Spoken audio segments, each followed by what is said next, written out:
So, it was so wonderful to see our three past and present presidents holding our Torahs. Mindy and Blaine and Randy and Bruce in the background in case anything happened. How wonderful. We give you the heavy duty of carrying our community, and then we force you to carry these heavy Torahs. It's really an act of love that we cherish, and to stand and to hear the joyous voice of the cantor and choir. It's really inspiring.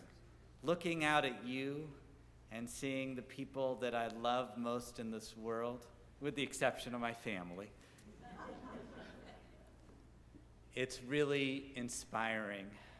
What you do in your lives, it matters so much. It matters to me, it matters to our community, and it matters to the world. And so tonight I'd like to speak a little bit about things that inspire me, and I actually brought a t-shirt about something that happened recently, and luckily Amazon is so good, so inspiring, that it came right away. So I'm going to take this off so you can see my t-shirt here. You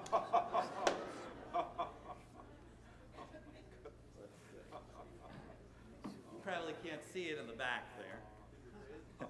Can you see it at all? Okay, so this is I'm going to come over here.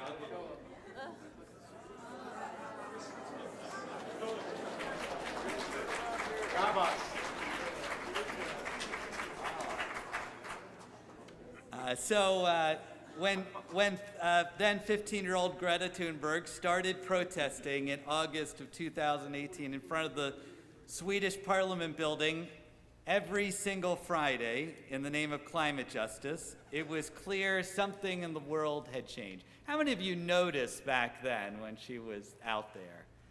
Probably didn't, some of you have their eyes on Sweden out there. I see Ganella holding her hand up. How about when she sailed across the Atlantic, a 15-day journey, this little 16-year-old, in a zero-emissions yacht, and made it all the way to our shores? How many of you paid attention at that point? How about when she sat in front of some of the most important people in the world? Again, a 16-year-old barely able to drive and not able to vote or to do almost anything in the society. And she sat in front of the most powerful people in the world at the UN Climate Action Summit in New York City on September 23rd, and she stared them down. How many of you noticed at that point? And when she said in a clear, strong voice, "This is all wrong. I shouldn't be up here. I should be back in school on the other side of the ocean. Yet you all come to us young people for hope. How dare you?" It was at that moment when I heard those words and I saw this brave young woman take this action that I knew something was different in this world. And I knew it because almost at the same time here in our Buffalo community, someone on the opposite end of the age spectrum, Supreme Court Justice Ruth Bader Ginsburg, arrived here at 86 years old and took selfies with Buffalonians. Here we had two different things. On one side, we had a 16-year-old, another side, an 86-year-old, telling and commanding the attention of the world. And I knew in that moment that something it was different. I felt it that we were here on Yom Kippur, that the stories that we read about every year, those stories from Isaiah and from Jonah, were here, that the age of prophecy had returned. Only the people that were leading it were not the people that you would expect, the people, like myself, a group of people in the middle of their lives and that were leading the way. It was the old and the young. and you can define what that means, that we're leading the way. And that's a very, very big change. I noticed it too this morning, by the way, because I opened up the paper, and there was a protest over at Blocher Homes. Does anyone see this? There's a 104-year-old pictured here carrying a sign, "I'm leaving here feet first." Things are different. When we think about that time of the Bible and the leading that would take place then, we know where they would put people like Greta Thunberg or Ruth Bader Ginsburg all the way in the back of the line. And we actually know this because of something that happened, because they're really not mentioned a lot in the Torah, if you haven't noticed. But where they are mentioned is in the story of Amalek. Amalek is the nemesis of the Israelites. They were the first people to attack us when we crossed over the sea. And they are so hated, we are supposed to blot out their memory. We usually read their story on Purim. And what did they do that was so terribly awful? They attacked us from behind. And this is really the only place that we learn exactly who is behind in the story. Because the ancient Israelites were so offended that Amalek had the nerve to attack us from behind, because for some reason they decided that the people that should be at the behind were the old and the young and the women and the infirmed and all the people that they didn't think could march and attack. And so when Amalek attacked in the behind, they attacked our vulnerable.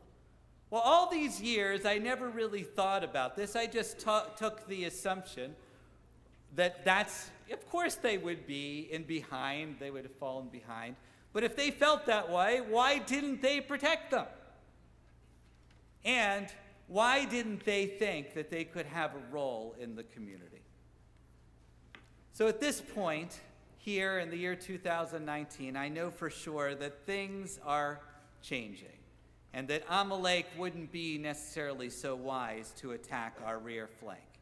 Greta Thunberg and Ruth Bader Ginsburgs of the world are ready for them now.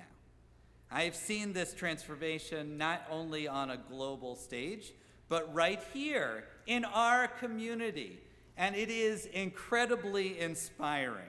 I'm going to tell you a few of the stories that I have seen of young people leading the way right here in our community, and of the seniors who also take charge. First, our younger members. Kids like middle school and elementary school students Ariel and Tamar Braverman, who on their own started a youth environments club, and they helped organize the Friday strikes here locally, as well as getting rid of straws at the Lexington Co-op, all on their own. We have B'nai Mitzvah students. I love working with B'nai Mitzvah students. They go out and do projects which are amazing. We have Marla Bloomberg, who this summer brought her entire theater troupe, I think, to Oshai's Children's Hospital to cheer up the patients. Amazing. She's having her bat mitzvah in a couple weeks. We have Leah Hendler and Lily Clayman, who helped prepare welcome kits for newly minted Americans this past spring. Sam Lucan Johnson, who volunteered to teach at Buffalo Stringworks, a local nonprofit that helps introduce refugees to instruments. And Jacob Place, who created a Parkinson's Awareness Day at his school to help his father suffering from the disease. And of course, how could I forget Alexa Zappia, who continues to amaze me all the time with her Rocks of Unity, going out into the world, which is a project of diversity and inclusion that now is spread all over and started right here. These youngsters have sisters and brothers in arms on the other end of the age spectrum. First of all, I couldn't possibly name everyone here that have inspired me. Many of you, I see your faces, the young people here. I'm so glad that you're with us, but really keep doing the amazing work that you're doing. So on the other end of the spectrum, we have Ruth Lansing over here, who at 100 years old was featured on the BBC radio, recounting the intense sound of breaking glass that she personally witnessed and continues to speak about today. You cannot help but be inspired by someone like that. And she even made it all the way to Apple CEO Tim Cook, who mentioned her in one of his addresses. Amazing. How about Grace Bluestein and Gloria Tuski, who in their mid-90s continued to write poetry and read poetry and tell it like it is. We have, and Bruce is behind me, we have Rella Chorus, who comes to every single board meeting. She would be considered very, very spry in that group, but she also is someone who volunteers in our office. And we have Jenny Pohl. I don't know if Jenny's here, but thank you, Jenny, for all you do. You inspire all of us to continue to do things. And we have our local version of Ruth Bader Ginsburg, Marianne Sacamanda Friedman. I see Brenda here. Incredible person who was the first female president of the New York State Bar in 1987 and continues to fight for gender equality in Western New York today. This list could go on and touch so many of our lives. It's really impossible to name all those people who are contributing. And it's a good thing and it's an important thing because it seems as time progresses, the problems we face only get bigger. We need an all-hands-on deck approach to help create the positive change needed to stem the tide of indifference and despair.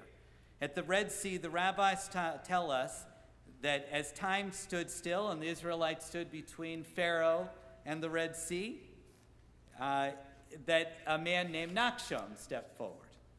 And that's all well and good. But in my version of the story, we can push Nachshon to the side a little bit.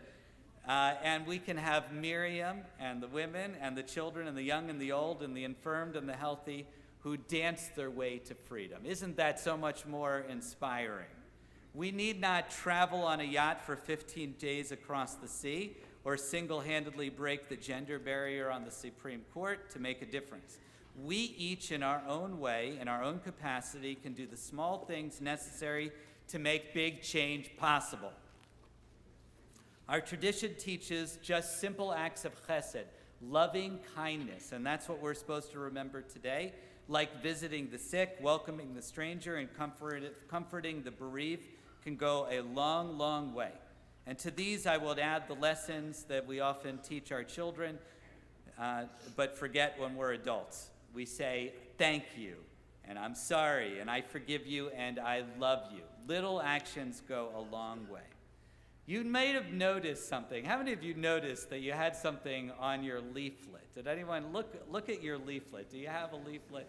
And I want to thank Rella and Marcia. And I told Nancy I had a crazy idea. And Joanne, I told them that we are going to make sticky notes for all of your leaflets. Cantor had the good idea of putting it on the leaflet of where it would stick and not on our books. And it has two words. Here I am, send me. These are words taken from the book of Isaiah, and it's from a point where the world is filled with wickedness and God needs to send someone, and Isaiah says, Hineni shalachani, send me. How many of you watched this mini-series Unbelievable on Netflix? Anyone watch that? So there's a wonderful scene. It's about this police investigation that leads to the arrest of a serial rapist in Colorado in 2011. And there's a pair of female investigators that lead the way. One of them is played by Merritt Weaver, and she is very devout Christian. And she has this little sticky note, like I gave you on here, and she put it there to remind herself that she could be the one that could make a difference. She could solve this case. She could make a difference for others. As we look at this immense challenges that face us as individuals in the year ahead, it would be easy to tell ourselves that we are too young, we're too old, we're too weak, too disengaged. This sticky note, I want you to take it with you, and I want you to put it on your car dashboard or on your computer or wherever you want, to remind yourself that your voice matters, that you matter, and when the time comes, you may be the one who helps make positive change in this world. After her journey across the Atlantic, how many of you are going to do this? Please, go and do this for me. For the rabbi. After her journey across the Atlantic, feeling sea-tossed and weary, Grady Thunberg was asked why she had embarked on the journey in the first place. The young woman whose natural tendency, you would not believe it, was to shy away from the spotlight, answered something to the effect of, "I was one of the few people on earth who could, and so I did." I leave you with the words of Anne Frank, powerful words that still speak to us today and that I saw recently at the Jewish Community Center. How wonderful it is that nobody needs to wait a single moment before starting to improve the world. An easy and meaningful fast and a sweet and joyous year to us all. Take a moment of silence and think about all the things that you're going to do to make this world better.